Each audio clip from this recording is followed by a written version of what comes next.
Tebagala muntu kubanga tafunye. Tutudde mu meeting ez'enjawulo, National Culture Forum etuyise, UNCC etuyise, Ministry etuyise, bali ku kintu kimu kya ssente. Ku ssaawa esembayo baagala kuzibba. General Salim Saleta birimu temuteekamu. Iya coordinatinga bantu kufuna kuba bulungi kweyagala. Ekyokubiri, bannabitone tewali abawola. Tinjagenda mu banka ndi promota bampole sente zina kuyita mu sako zennyini ezabakola emirimu gya creative. Ezaba promota bazifune, ezaba bouncer bazifune, n'abalala bonna b'ebitabo bazifune mu bwenkanya kubanga eggwanga lyonna lyaffe. General Museveni gwayimirira mu cabinet meeting n'oyise ssente zino ne baminisita bo Honorable Betty Amonge atufuukidde Betty Amonge. Abetex abannyonnyola ebisingawo. Betty Amonge minisita wa gender zino tagenda kuziga. Ne tiimu ye tambera wano ofuna bulungi kyogamba tebandaba wano ate bakulaba kyenjagala tebali kumubona tetwagala kusaagira mu sente za creative sente za creative bazituwa tusobole okugenda mu zisako zaffe naye tuwulira mbu sente minisita Betty Ambayani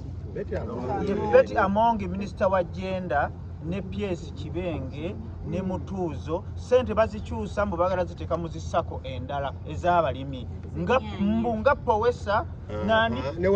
Wazalendo Oxodasi ba poliisi Wazalendo y'amagye kati ba promota abayimbi ameni bagenda batya mu ssako y'abapoliisi neya Powesa gye tumanye nti eyine kigambibwa nti eyina ebizibu biri eyo bingi bizibu promota agende yeewoleyo ssente atunda obutebe bawunsa agenda atya mu genda bagita batya mu Wazalendo olwaleero ekitukuŋŋaanyizza wano kusala ntoto na kutegeeza President Museveni President sente zewawa creative sente bazibye oba bagala kuzibba yensonga lwaki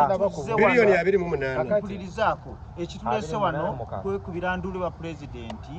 twagamba nti sente z'abalimi zigende mu ssako y'abalimi sente z'ababodaboda zigende mu ssako y'ababodaboda kituufu nga bwe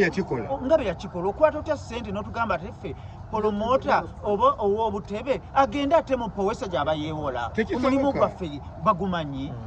kyekitulese wano olwaliro ebigambo tukyabyo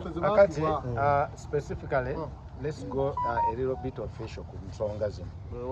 wano tukuŋŋaanye nga creative sector the whole entire creative sector. The creative sector is very big. So kosa Luganda. Kale nja kumikisinga tuli wano as a creative sector erimu abakola eddagala erimu aba fashion erimu aba salooni erimu abayimbi erimu aba service provider creative sector nene nnyo erimu babawunsa erimu domains ziri mwenda nga domains zino mwenda zezikola kyebayita creative sector nga mulimu associations ez'enjawulo bwembeeramu associations ez'enjawulo mu associations zino ne muvaamu abakoze sako so olwaleero tukuŋŋaanye ku nsonga era ku ssente gavumenti ze allocatinga nti bilioni 28 ebilioni 28 okujja mu creative sector nga zajja okuyamba sekita yaffe esobole okukola ki okututumuka era sente ezo tezaava mu kakundi ka bibiina bya bufuzi zaava mu palamenti zayisibwa nga ziri mu mateeka naye ensonga lwaki olwaleero twekubira omulanga lw'ensonga olwaleero okulaba sente zino mu ngeri gye zikwatibwamu nga zikwatibwa mu ngeri emenya amateeka era olwaleero olukiiko luno netubaddemu lulina ebintu ensonga ze tuyimiriddeko ne tuyisa ensonga esooka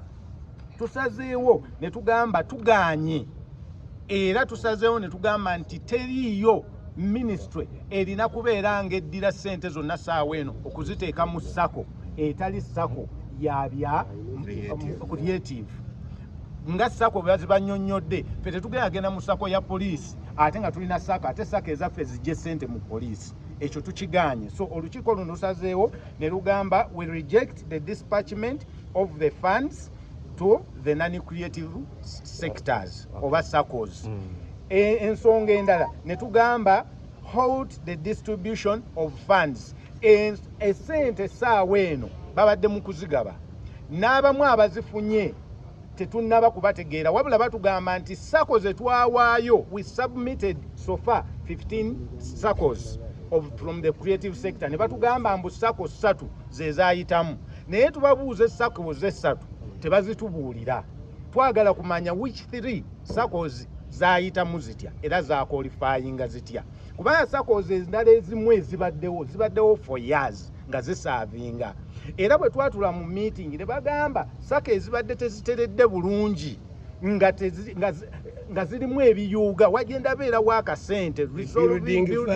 resolving fund zisobole okwetereeza era meeting gye tubaddemu neesalawo negamba nti all verified 15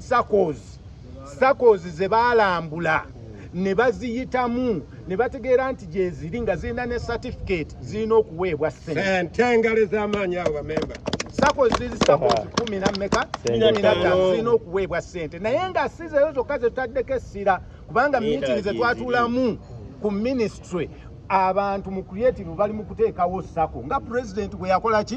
bwe yalagira nti obubiina bubeerewo era SACCOs empya gye ziri era ezikoleddwa bannaaye mmwe muli wano olwaleero naye sekita yaffe eri mu kweddaabulula kubanga eremadde ebivulu tetubikola ki tetubirina sekita egudde kati obula nti naffe obubiina buno butukola ki naye olwaleero waliwo n'ensonga eyaguddewo nti ne be bawaddeko ezifulumye ate abali mu minisitule basaba kye bayita kickback batugamba nti be bawadde miliyoni 3 ate baliyono bagamba nti bannaaye anti eri tulina okuzzaayooko 10 olwedde waliwo collecting society baziwadde ssente euro bagiwadde n'okufuna bagialocatingire miliyoni 9 naye ku 9 ate bagamba nti anti kakati eno 9 tulina okuzzaayooko 3 Uganda Federation of Movie Industry on record bagenda jiwe miliyoni 5 naye mu meeting ze batuula nga Ragadiye chairman bagamba nti ate mu ministry balina okuzzaayo kickback wa 2 kakati ensonga ezo zonna n'obulyake bwe butuuzizza mu meeting wano kulaba nga abakulembeze bano bonna bano just si ba creative bano bakulembeze ba domains n'ebibiina ebyenjawulo ebitwala creative sector mu kumalayo njagala bagamba nti we requested the information regarding the 28 billion mu meeting gye twatuddemu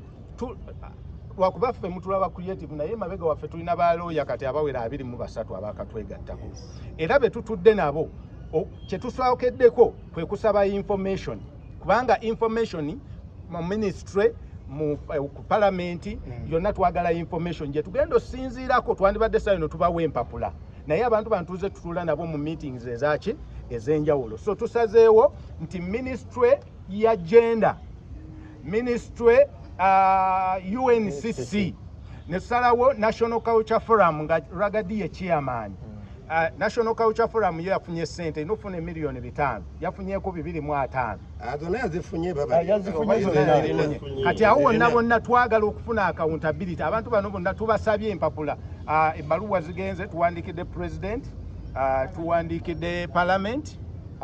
tuwandikide Ministry of Finance tuwandikide gender bonna twagala batuwe information General Salim Sale olutalo luno terugenda kuggwa tukoye ekibadde kyonoone egavumenti eno be bantu abayimeeyo ne batandika okubba ssente so twagala mukimanye era tubasaba nti ministry zino zetuwandiikidde mugendeyo mufune this information kubanga tubawandiikidde amabaluwa baloyazi baffe bali ready tugenda beera ne meeting endala ku Monday oba ku Lwokubiri tulina ebyamaanyi ebigenda okuddako okuva wano tetugenda kuddamu kuzannya na muntu kubanga olwaleero mmwe mwatwavuwaza ate tukatibuka mulabe obusungu bw'abaavu